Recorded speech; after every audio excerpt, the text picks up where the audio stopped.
What you see before you is the brand new Oppo X 2021, offering a thoroughly new roll motor powertrain, which makes it possible for the display to unroll and retract in a softer and smoother way.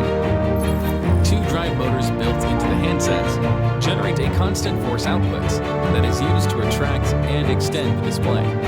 After numerous experiments and tests, Oppo's engineers settled on a 6.8mm diameter for the central axis, as the OLED display can flex, yet still return to its original form without a mark or crease. The display moves along the central axis, and the slider ensures it follows a smooth arc.